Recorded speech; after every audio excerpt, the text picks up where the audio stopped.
Yeah, I find it interesting because he opened the speech. His second word of the speech was bipartisanship, if I'm not mistaken. He clearly knew that he was going to do that, and he ended with bipartisanship as well. Um, he didn't just talk about the debt ceiling. I'm talking about Biden because it was a nice recap of the whole idea. But he talked about the infrastructure. He talked about the CHIPS Act, and he talked about bipartisanship really the whole time.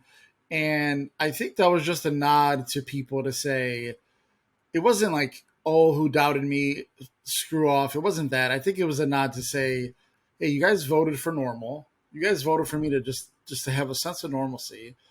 And when he even commending Kevin McCarthy, right, is like people grew up, even though Republicans and Democrats are not necessarily friends all the time, people grew up with the idea of respecting the other side more than what we have seen for the last 6 years under Trump.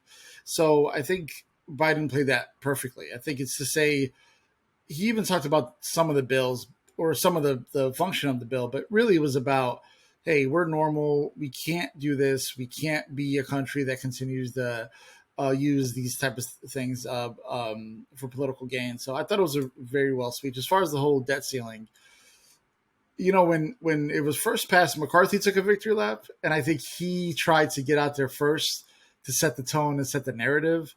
And his big line was, nothing in there the Democrats wanted is in there. Like, nothing is in there for the Democrats. We know now that that's obviously not true.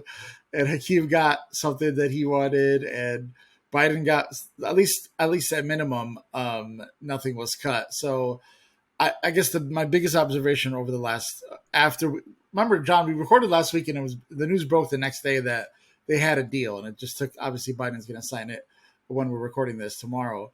But I guess the biggest observation I've had is Republicans try to get to the front gate and claim victory, but nobody's really saying that. Everyone's really saying like Biden outmaneuvered McCarthy again, and it was really because when he fell, we'll talk about him tripping. People are like, "Oh, he's old." Well, if he's old, why does he keep outsmarting you at every single turn? So I think that's been the biggest narrative I've seen over the last 3 days. Yeah, well, I'd say, without getting too into the weeds on the detail, I think the most important thing about the way this played out was the Republicans tried to hold the country hostage. They did to a certain extent, Mm-hmm. but they caved. They caved. They got really nothing. There was a lot they wanted to cut. They didn't get all the stuff they wanted to cut. I think that at the what we've learned is that when all said and done, is that there'll probably end up being more people on SNAP than was before. They went with Mm-hmm. some of the cruelty cuts and everything that they were trying to get. And I think the most important thing, and this is where I understand and respect the fact that the Freedom Caucus and the far right is having a meltdown, is um they here's the best part. Do you understand how technical the Republicans got played? The Republicans refused to raise the debt ceiling. Just so you know, this legislation doesn't raise the debt ceiling.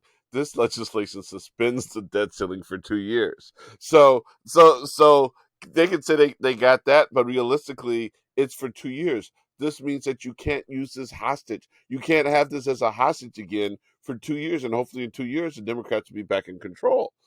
But um, I think it took, and I think if you and I were Republicans, if you and I not were Republicans but were far right MAGA Freedom Caucus types, we'd be rightfully pissed off because they tried to make a power move, and yeah, everyone sweated and everything else, but the Democrats, more importantly, Team America, got what it needed out of the situation. And while there's people on our side who didn't vote for it and everything else, we have to acknowledge that you had to cut some type of compromise, and this compromise worked out a lot better for Democrats than it worked out for Republicans, especially because we didn't have to give up a lot, and I think they played a trump card. Now I think there's going to be a lot of other pieces of appropriations and things that need to be funded that will come into play and have to be adjudicated on. But I think the big thing, uh, the main hostage has been released, and the Republicans, I think, lose a lot of leverage.